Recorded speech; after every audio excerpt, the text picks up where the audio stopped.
اعوذ باللہ من الشیطان الرجیم، بسم اللہ الرحمن الرحیم۔ محترم سامعین، السلام علیکم۔ آج ہم امیر المومنین علی ابن ابی طالب علیہ السلام سے ایک یہودی کے سوالات کا قصہ آپ کی خدمت میں پیش کرنے کی سعادت حاصل کریں گے۔ کتاب الکافی کمال الدین اور الخصال کے مطابق رسول خدا صلی اللہ علیہ وسلم کے پروردہ جناب عمر بن ابی سلمہ اور ابو طفیل عامر بن واصلہ رضی اللہ تعالی عنہ سے روایت نقل ہوئی ہے۔ یہ دونوں بیان کرتے ہیں کہ ابو بکر کی وفات ہوئی تو ہم اس کے جنازے میں شریک ہوئے۔ جس وقت ہم حضرت عمر کے پاس بیٹھے تھے اور لوگ ان کی بیعت کے لیے آ رہے تھے تو وہاں مدینے کے یہودیوں میں سے ایک جوان آیا۔ اس کا باپ مدینہ میں یہودیوں کا عالم اور ان کا مذہبی پیشوا تھا۔ وہ خود کو حضرت ہارون علیہ السلام کی اولاد میں سے سمجھتے تھے۔ اس نے حضرت عمر کو سلام کیا اور کہا، اے امیر المومنین، آپ مسلمانوں میں کون ایسا ہے جو کتاب و سنت کو سب سے بہتر طور پر سمجھتا ہے؟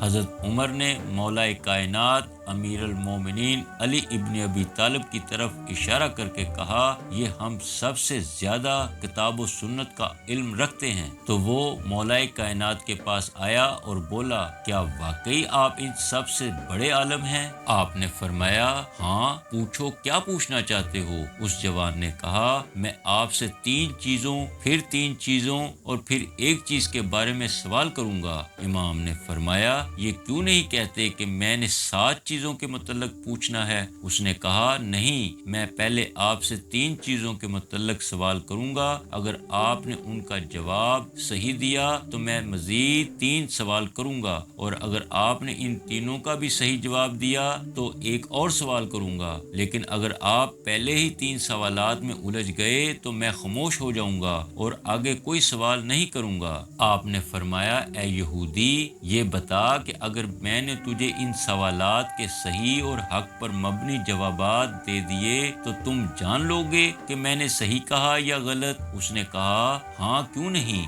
امام نے فرمایا، اچھا، مجھے خدا کی قسم دو کہ اگر میں نے سوالات کے ٹھیک ٹھیک جواب دے دیے تو تم یہودی مذہب کو چھوڑ کر اسلام قبول کر لو گے؟ اس نے کہا، ہاں، میں آپ کے سامنے خدا کی قسم اٹھاتا ہوں کہ اگر آپ نے میرے سوالات کے صحیح جوابات دے دیے تو میں کلمہ اور اسلام پڑھ لوں گا اور یہودی مذہب چھوڑ دوں گا۔ امام نے فرمایا، اچھا، تو پوچھو کیا سوال ہے تمہارا؟ اس نے کہا، مجھے بتائیے کہ زمین میں سب سے پہلے کون سا پتھر رکھا گیا، اس میں سب سے پہلے کون سا درخت اگا اور اس میں سب سے پہلے کون سا چشمہ جاری ہوا؟ اس کے جواب میں وارث منبر سلونی نے ارشاد فرمایا، اے یہودی، سن، تم یہودیوں کے بقول جو پتھر زمین پر سب سے پہلے رکھا گیا وہ پتھر ہے جو بیت المقدس میں موجود ہے، لیکن یہ جھوٹ ہے، بلکہ وہ پتھر حجرہ اسود ہے۔ حضرت آدم علیہ السلام اسے جنت سے لے کر آئے اور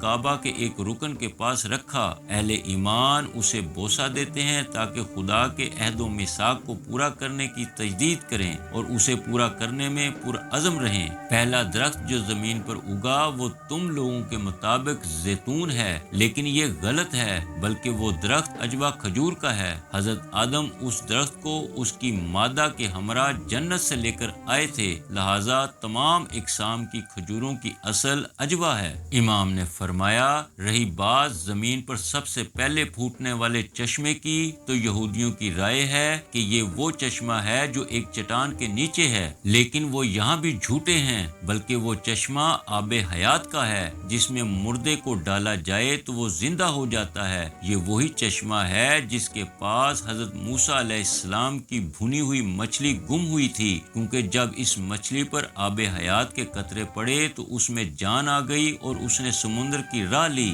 پھر جب حضرت موسیٰ علیہ السلام اور ان کا ساتھی اسے ڈھونڈنے گئے تو ان کی ملاقات حضرت خضر علیہ السلام سے ہوئی۔ امام کا جواب سن کر اس یہودی جوان نے کہا، میں شہادت دیتا ہوں کہ آپ نے بالکل حق اور سچ کہا ہے۔ یہ کتاب مجھے اپنے آباء و اجداد سے وراثت میں ملی ہے۔ یہ حضرت موسیٰ علیہ السلام کی املا شدہ اور حضرت ہارون علیہ السلام کے ہاتھ سے لکھی ہوئی ہے۔ اس میں 7 چیزیں لکھی ہوئی ہیں جن کے بارے میں آپ سے سوال کر رہا ہوں۔ اللہ کی قسم اگر آپ نے اسی طرح باقی سوالات کے جوابات ٹھیک دیے تو میں اپنا مذہب چھوڑ کر آپ کے دین پر آ جاؤں گا۔ مولا نے فرمایا پوچھو۔ اس نے کہا مجھے بتائیں اس امت کے نبی صلی اللہ علیہ وسلم کے بعد ائمہ ہدی کتنے ہیں جنہیں کسی کا ساتھ چھوڑ جانے جیسی رکابت نقصان نہیں پہنچا سکتی؟ یہ بتائیے رسول خدا صلی اللہ علیہ وسلم کا جنت میں کون سا مقام ہے؟ نیز بتائیں کہ رسول خدا صلی اللہ علیہ وسلم کے ہمراہ ان کے مقام میں کتنے افراد ہوں گے؟ امیر المومنین نے جواب دیا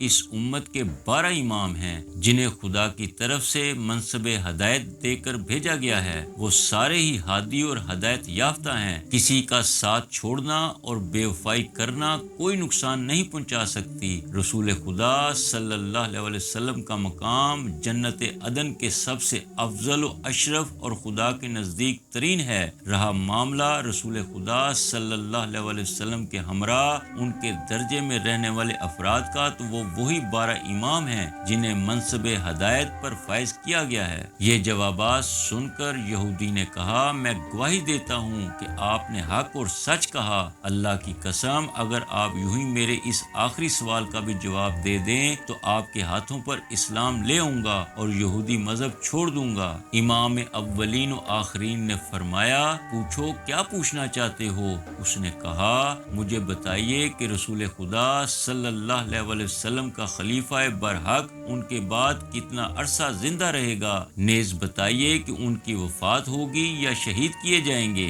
امام نے فرمایا وہ رسول خدا صلی اللہ علیہ وسلم کے بعد 30 سال زندہ رہیں گے۔ پھر امام نے اپنی ریش مبارک کو پکڑا اور اپنے سر اقدس کی طرف اشارہ کرتے ہوئے فرمایا یہ اس سر کے خون سے خضاب ہوگی۔ یہ جواب سننا تھا کہ جوان پکار اٹھا میں گواہی دیتا ہوں کہ خدا کے سوا کوئی معبود نہیں۔ حضرت محمد صلی اللہ علیہ وسلم اللہ کے رسول ہیں اور آپ اس امت پر رسول کے خلیفہ ہیں۔ جو آپ سے آگے بڑھنے کی کوشش کرے وہ جھوٹا ہے۔ یہ کہہ کر وہ جوان وہاں سے چلا گیا۔